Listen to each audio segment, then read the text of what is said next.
Hi, my name is Rebecca Montero and I'm with the Affordable Healthcare Pros. Thanks for having me here today. We're going to talk a little bit about the healthcare law, the new Affordable Healthcare Act, and what it means for you, your family, and our community. The law also helps you get more value for your healthcare premium. Before the law, some private insurance companies spent almost half of your premium on overhead, like marketing and CEO salaries, leaving as little as 60 cents for every premium dollar to spend on your care. The healthcare law gets you more bang for your buck by creating a new 80-20 rule. In general, insurers must now spend at least 80% of your premium on healthcare services or improving your care. In addition, the healthcare law has put in place new rules that require insurance companies to publicly justify any rate increases of 10% or more.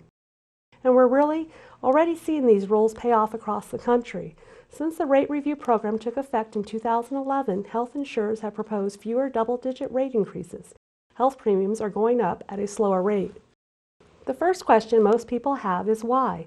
Why do we need healthcare law? The answer is that we had a health insurance marketplace that didn't work so well for American families. As a result, tens of millions were stuck without coverage that covered the critical treatments and preventative care. And many of those who had insurance didn't understand the basics of their plan and were afraid of losing it if their employer dropped coverage or they switched jobs or retired. 50 million Americans had no insurance coverage at all. This left many Americans feeling like their health care choices were out of their hands.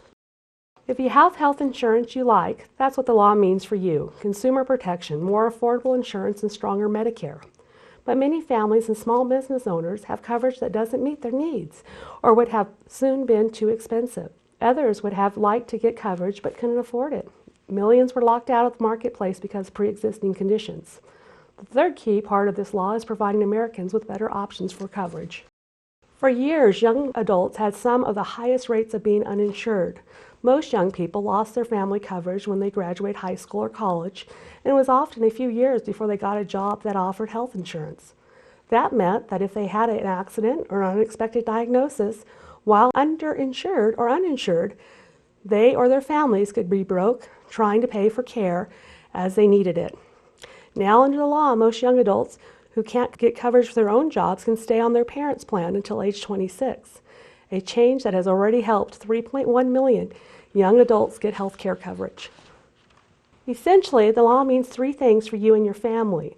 It adds new consumer protections, it makes health insurance more affordable, and it provides better options for getting health coverage. Today, I'll talk a little bit more about each issue and make a few more key points about the law.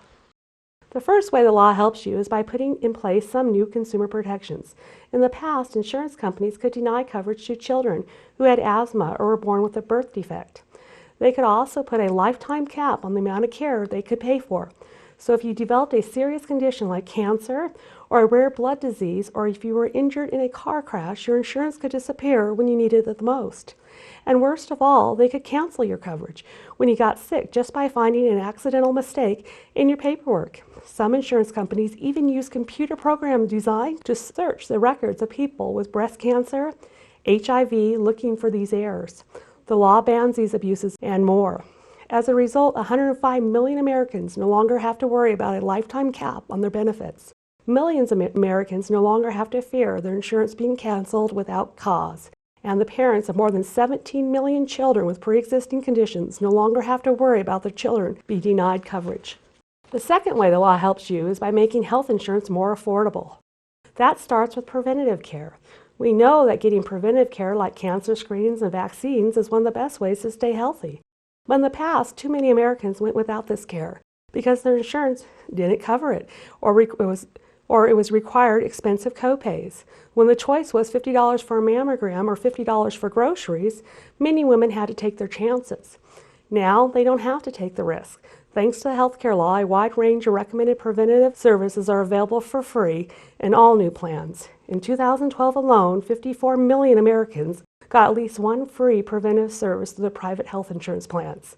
For a full list of preventative services that are included, visit our website at www.affordablehealthcarepros.com. So what does the law mean for you? Three key things. It adds new consumer protection, it makes health insurance more affordable, and it provides better options for getting health coverage. Finally, the law makes health coverage more affordable for small business owners. Small business owners create 2 out of every 3 jobs. But in the old system, some small businesses paid an average of 18% more for some health coverage as the big companies down the street did. That made it hard for small businesses to attract the key and best employees. The healthcare law gives small businesses tax credits to help them afford coverage. Now, fewer small businesses have to choose between hiring and healthcare. In 2011 alone, about 360,000 employers who provide health coverage for 2 million workers receive a tax credit.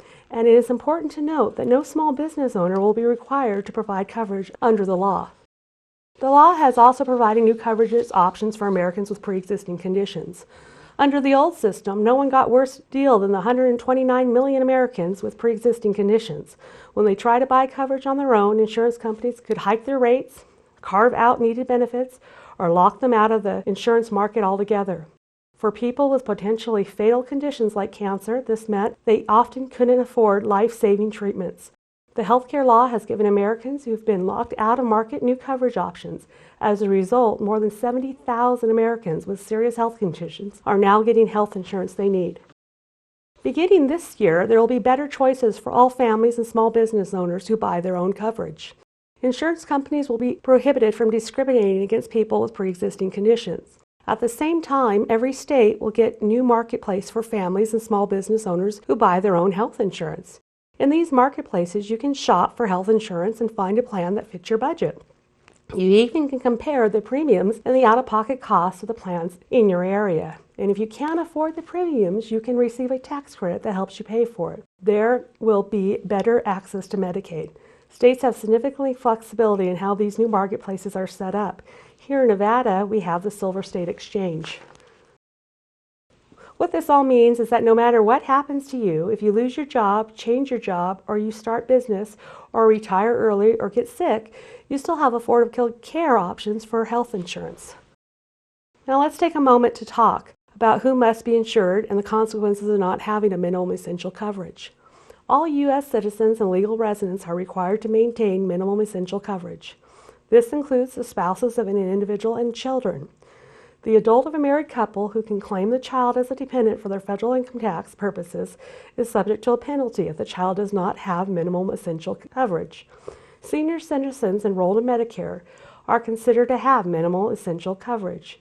If a taxpayer files a joint tax return, the taxpayer and spouse are jointly liable for any penalty for not maintaining minimum essential coverage.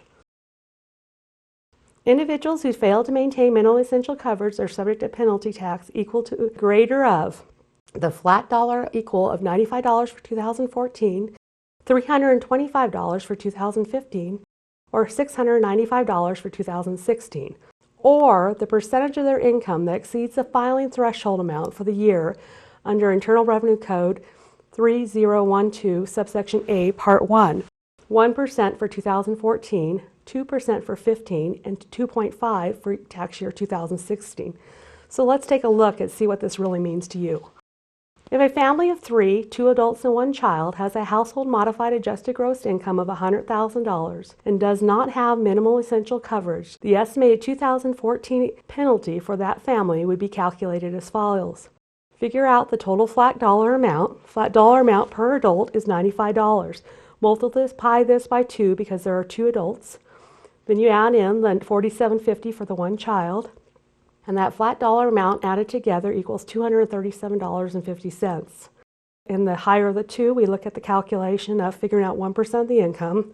So we take the $100,000 of modified gross adjusted income and reduce it by $20,000. The filing threshold for a married filing joint couple both under the age of 65, which would equal $80,000. Now multiply that $80,000 by 1%, which equals $800. We will now use the greater of the 2 and find out what the family's 2014 penalty will be. It'll be $800. If a family of 3, 2 adults, 1 child has a modified adjusted gross income of $100,000 and does not have minimal essential coverage, the estimated 2015 penalty for that family would be calculated as follows. First, we take the flat tax. So we have a flat dollar per adult is $325. Multiply that by the 2 adults in the family. Then we add in the flat dollar amount per child, which is $162.50, and then we add that together, which is $812.50.